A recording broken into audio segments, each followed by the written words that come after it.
in a small, tranquil town nestled between rolling hills. There was nothing to suggest the darkness that was about to unfold. Life moved at a slow pace, with the hum of everyday routines providing a comforting sense of normalcy. Among the townsfolk, Henry Porter was seen as nothing more than an ordinary mechanic. He worked long hours, spending his days under the hood of cars, his hands stained with grease and oil. By all appearances, he was just like any other man in his late 30s, quiet, reserved, and seemingly harmless. But there was something off about Henry, something that no one could put their finger on. He didn't have many friends, rarely engaged in conversation, and always kept to himself. He lived alone in a modest house at the edge of town, a house that had little in the way of decoration or warmth. The walls were bare, and the furniture sparse, as though he didn't care about making it a home. Despite his solitary nature, there was no reason to suspect anything unusual. In fact, he was almost invisible, a man who blended in so well with his surroundings that he went unnoticed by nearly everyone. Henry's childhood had been far from ordinary, though. Raised in a household filled with neglect and violence, he learned early on that to survive, he had to hide in the shadows. His father was an alcoholic, prone to fits of rage, and his mother, emotionally distant, spent most of her time lost in her own world. Henry grew up isolated, with no real connection to anyone. This lack of affection and care left a mark on him, but it wasn't something he ever spoke about. He didn't know how to process the anger and resentment that built up inside him, so he buried it deep, hiding it from everyone, including himself. As he grew older, Henry found solace in watching people from afar. He would sit in his room for hours, peering out of the window, observing the world outside. There was something mesmerizing about the way people moved through life so freely, unaware of the lurking dangers around them. It wasn't long before he began to fantasize about taking control of their lives, manipulating them to his will. The idea of having power over someone, of making them vanish without a trace, became an obsession. It was a dark and twisted thought, but it felt like a way to finally take control of a world that had always been indifferent to him. At first, he didn't act on these thoughts. Instead, he focused on blending in even more, perfecting the art of being invisible. He became a master at hiding his true nature, allowing the world to see only what he wanted them to see. He worked hard, maintained a quiet demeanor, and never raised suspicion. But beneath the surface, the darkness grew stronger. It whispered to him, urging him to take that first step to turn his fantasies into reality. The first time Henry killed, it was almost accidental. He had been driving down a quiet country road when he spotted a woman walking alone, her back turned to him. In that moment, something inside him snapped. He stopped his car, approached her, and before she could scream, it was over.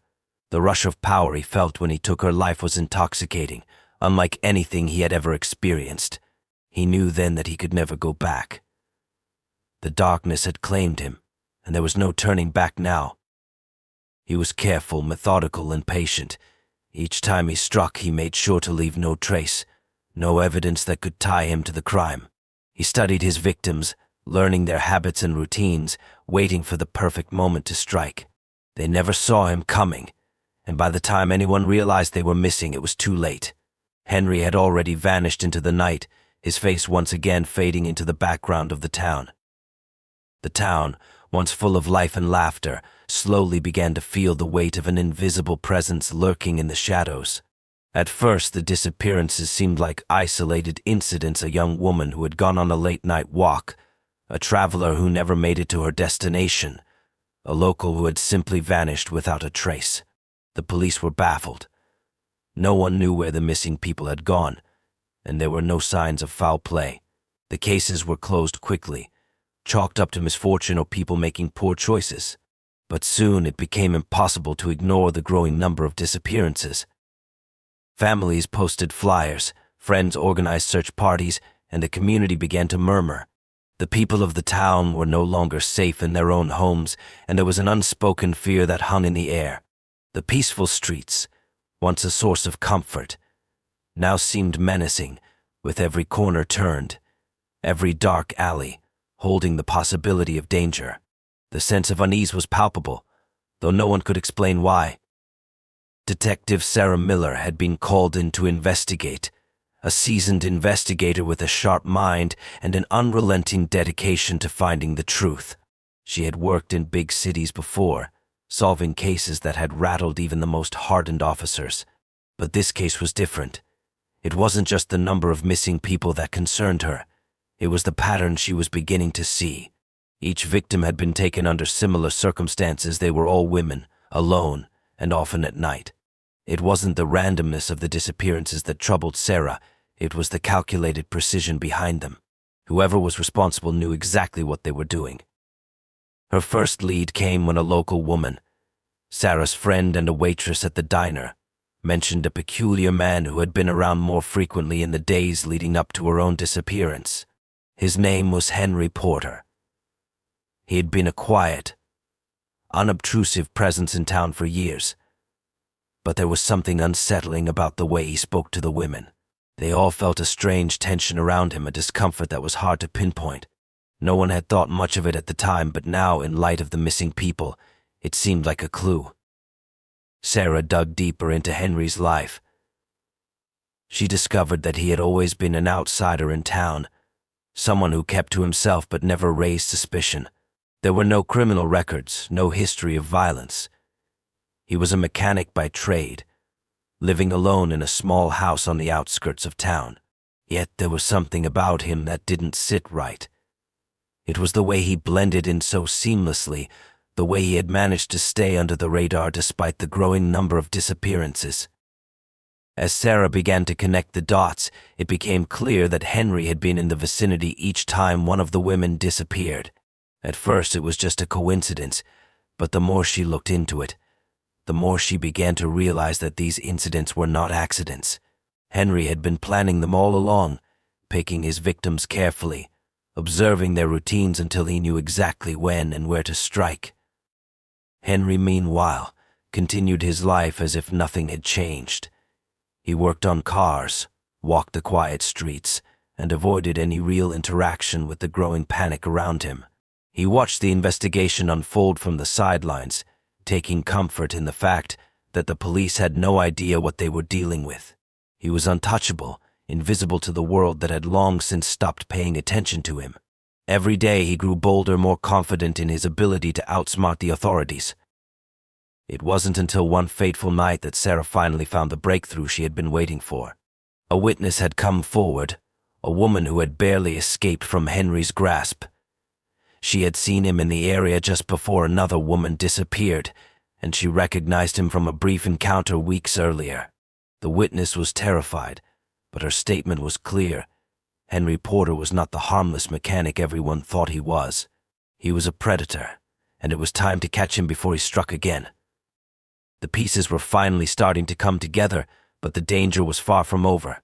As Sarah and the police began to close in on Henry, he was already making plans for his next move, a step ahead as always. The battle between hunter and hunted had only just begun. As the investigation into the disappearances deepened, the tension in the town grew unbearable. Detective Sarah Miller, having found her first solid lead, was now consumed by the search for more evidence to link Henry Porter to the crimes. Despite her growing certainty, she knew that connecting him to the missing women was not going to be easy. Henry was no ordinary criminal. He was calculated, careful, and had managed to slip under the radar for years without arousing suspicion. The more Sarah uncovered, the more she realized that Henry wasn't just hiding his true nature, he was actively manipulating his environment to remain invisible. Sarah's breakthrough came when she discovered a pattern in the locations where the women had been last seen. Every time someone vanished, Henry had been nearby, often seen driving or walking through the same areas. But these sightings were brief and never enough to warrant suspicion. It seemed like coincidence, but to Sarah, it was becoming something much darker. She spent hours reviewing old police reports and piecing together the timeline of each disappearance. Each thread of evidence pointed to Henry, but there was nothing solid enough to arrest him. The breakthrough came unexpectedly. A woman named Jessica, a local who had narrowly escaped from Henry's grasp, came forward with a chilling account of her ordeal. Jessica had been one of the women Henry had stalked in the weeks prior to her escape. She had noticed his presence around the town and had felt an unsettling chill every time he was near. One night she had gone for a walk and Henry had approached her, offering to walk with her. She politely declined, but he insisted. The tension had been palpable and Jessica had felt the hairs on the back of her neck stand up. As she had walked faster to distance herself from him, Henry had followed her, becoming more aggressive. When she had turned a corner, he had grabbed her from behind, but she had fought back with everything she had, managing to break free and run. In a state of panic, she had found refuge in a nearby store, where the clerk had called the police. But by the time they arrived, Henry was gone, leaving only the faintest traces of his presence. Jessica's testimony was a turning point in the case. Finally, there was a witness who could place Henry at the scene of a potential crime. It wasn't enough to arrest him yet, but it was a significant step forward. Sarah now had the vital link she needed to build a case, and she began to focus on finding more survivors who had encountered Henry. But time was running out. Every day that passed, another woman could become his next victim. Meanwhile, Henry was growing increasingly aware that the walls were closing in on him. He had been careful, so careful, but now the police were starting to ask questions. His meticulous efforts to remain under the radar were beginning to unravel. It wasn't just Sarah Miller who was getting closer to him. Detective Harlow, a seasoned investigator, had also started to pay closer attention. Together, the two detectives began to piece together a chilling portrait of a man who was not only a killer, but someone who had been planning his crimes for years. With each passing day, Henry's confidence began to falter. He had been able to control every aspect of his crimes, but now, for the first time, he could feel the pressure mounting. The police were on his trail, and the stories of his victims were beginning to surface. Yet Henry remained calm, appearing unaffected by the mounting scrutiny. To everyone around him, he was still the same quiet mechanic, but to Sarah and Harlow, he was now the prime suspect. Every move they made, every lead they followed, brought them closer to the truth. But Henry was not one to be easily caught. He was always 2 steps ahead, and as Sarah prepared to confront him, she knew this would be the most dangerous phase of the investigation. Sarah felt the weight of the responsibility on her shoulders. Each day she watched as the town's fear grew, and the pressure to solve the case mounted. People were depending on her to stop the killer before it was too late. But the closer she got to the truth, the more dangerous the situation became. Henry was playing a game, and it was one he had perfected over years of planning. The question now was not if Sarah would catch him, but when. And when that moment came, would it be too late for the next victim? The hunt was on, and every decision she made could be the difference between life and death. The investigation had reached a fever pitch. Sarah Miller was now fully immersed in the search for Henry Porter, driven by the urgency of every new clue that brought her closer to the truth. She knew that each second counted. Henry was running out of places to hide. His carefully constructed facade of normalcy was beginning to crack, and the police were closing in on him. The more they uncovered about his past, the more chilling his true nature became. The town that had once been a peaceful refuge was now a place of constant fear, with the shadow of Henry Porter looming over it. Sarah's breakthrough came when she managed to gain access to Henry's home. After weeks of carefully watching his routine, she and Detective Harlow decided it was time to search his property. There were no guarantees that they would find concrete evidence linking him to the crimes, but there was a gut feeling that told them the answers were hidden somewhere in that house. Inside, the house was eerily silent. It was sparsely furnished, with little indication of a personal life. The walls were bare, and the rooms felt cold, sterile, almost as if Henry had deliberately stripped them of any warmth or comfort. But it was the basement that would reveal the darkest part of Henry's soul. As Sarah descended the stairs, the air grew heavy, filled with the scent of something stale and musty. At first, all they found were old tools and discarded furniture, but as they continued to search, Sarah's eyes landed on a locked door at the far end of the room. It was hidden behind a stack of old boxes, almost as if it had been purposely concealed. The lock was sturdy, but with a few forceful twists, Sarah managed to break it open. Behind the door, they discovered a small, hidden room. Inside, the walls were lined with shelves filled with items that seemed out of place.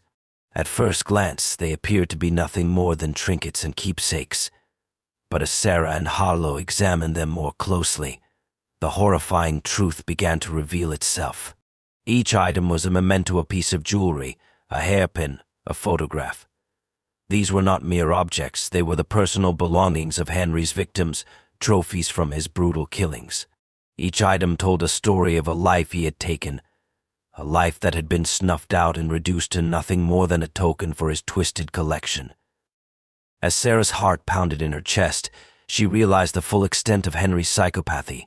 He wasn't just a killer, he was a collector, someone who had turned murder into a ritual. The mementos were his way of reliving the power he had taken from his victims, a way for him to reassert control over the lives he had stolen.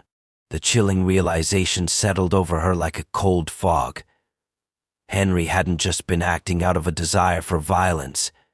He had been driven by an obsession to dominate and possess his victims, even after they were gone. This room was a shrine to his depravity, a place where he could indulge in his need to control and relive the horrors he had inflicted. As Sarah stood in the room, staring at the collection of stolen lives, she knew that she had found the evidence she needed to bring Henry to justice. But there was a sense of unease that lingered in the air. Henry was still out there, watching, waiting. He knew that the investigation was getting closer to the truth, and he wasn't going to let it go down without a fight. The realization struck Sarah like a punch to the gut. Henry had been watching them all along. He had known about their every move, and as they delved deeper into his past, he was likely already planning his next move. The game had shifted. It was no longer just about gathering evidence, it was now a race against time. Sarah couldn't afford to let her guard down. Henry's ability to stay one step ahead was both terrifying and impressive, and now that they had uncovered his darkest secret, Sarah knew they were on the verge of a final confrontation. Despite the horror she had witnessed in that hidden room, Sarah felt a renewed sense of determination. The evidence was clear. Henry had crossed a line that no one could ignore, and it was time to bring him to justice, no matter the cost. But as she left the house, her mind raced with thoughts of what Henry might do next. The investigation had reached its peak, but the true battle was about to begin, and Sarah knew that when the final confrontation came, it would be more dangerous than anything they had faced so far. Henry Porter had been playing a game all along, and he was ready for the endgame. The tension in the town had reached its breaking point. Every corner was watched, every footstep echoed with the weight of impending danger. Detective Sarah Miller and her partner, Detective Harlow, knew that they had reached the most critical stage of the investigation. Henry Porter, the man who had been living among them for so long, had been exposed as the ruthless serial killer behind the string of disappearances. The pieces were finally in place, and it was time to end his reign of terror. Sarah and Harlow had spent countless hours strategizing their next move, but they both knew that Henry was not an ordinary criminal. He had shown time and again that he was a master of evasion, always managing to stay one step ahead of them. The detectives had gathered enough evidence to arrest him, but they were painfully aware that Henry wouldn't go down without a fight. The moment they moved in, it could turn violent, and they had to be prepared for anything. The night of the final confrontation arrived. The plan was set. Sarah and Harlow, along with a team of officers, had tracked Henry to an abandoned warehouse on the outskirts of town. It was the perfect location for him to make his final stand, isolated, dark, and full of places to hide. The police had set up a perimeter, and the officers were ready for a coordinated strike. But Sarah and Harlow knew that this would be the most dangerous moment of all. Henry had always been unpredictable, and there was no telling what he would do when cornered. As Sarah and Harlow approached the warehouse, the air seemed to thicken with suspense. The wind rustled the leaves, and the faint sound of their footsteps echoed in the silence. Every sense was on high alert, and Sarah's heart raced with the weight of what was about to happen. She knew this was the moment when everything would either fall into place or spiral into chaos. They entered the warehouse cautiously, the darkness swallowing them as they moved through the maze of crates and broken equipment. The only sound was the soft creak of their footsteps on the dusty floor. They moved together side by side, but the feeling of being watched never left. Henry was here, somewhere in the shadows, waiting for them to make a mistake. Suddenly, a loud crash shattered the silence. It was the sound of something heavy hitting the ground, followed by the unmistakable sound of footsteps running in the opposite direction. Henry had heard them coming. He had anticipated their move and was already on the move himself. Without hesitation, Sarah and Harlow sprinted toward the sound, their weapons drawn, knowing that this was their chance to end it once and for all. They rounded a corner just in time to see Henry disappear into a dark hallway at the far end of the warehouse. He was quick, too quick, but Sarah and Harlow were determined. They pushed forward, knowing that this chase would be the final one. As they ran, Sarah's mind raced through the years of investigation, the countless hours spent tracking his every move. She had watched him slip through their fingers time and again, but this time there would be no escape. The hallway led to a dead end, and Henry turned to face them, his back pressed against the wall. There was no escape now. He was cornered, but he didn't seem afraid. Instead, he looked almost triumphant, as if he had won. His eyes were cold, unfeeling, and there was a twisted smile on his face. For a brief moment, Sarah and Harlow hesitated. The man in front of them was not just a killer. He was a monster, someone who had terrorized their town for far too long. But they had come too far to let fear take hold. With a swift movement, Henry pulled a gun from his jacket. The sudden action threw the detectives off balance, and the standoff escalated in an instant. The tension in the air was unbearable. Sarah's heart pounded in her chest as she aimed her weapon at him, her finger on the trigger. But Henry was quick, his movements erratic, as if he was driven by desperation. He fired first, but his aim was off. The bullet ricocheted off the wall just inches from Sarah's head. Without thinking, Sarah fired back, and the shot hit its mark. Henry crumpled to the floor, the gun slipping from his grasp as his body went limp. It was over. The reign of terror that had gripped the town for so long was finally finished. As Sarah stood over him, her mind raced with a mixture of relief and disbelief. She had done it, they had done it. Henry Porter, the worst serial killer the town had ever seen, was no longer a threat. But even as she felt a sense of closure, there was an unsettling feeling that lingered. They had stopped one monster, but the scars he had left on the town would never truly heal. The damage he had done, the lives he had stolen, could never be undone. The finality of the moment settled over her like a heavy weight.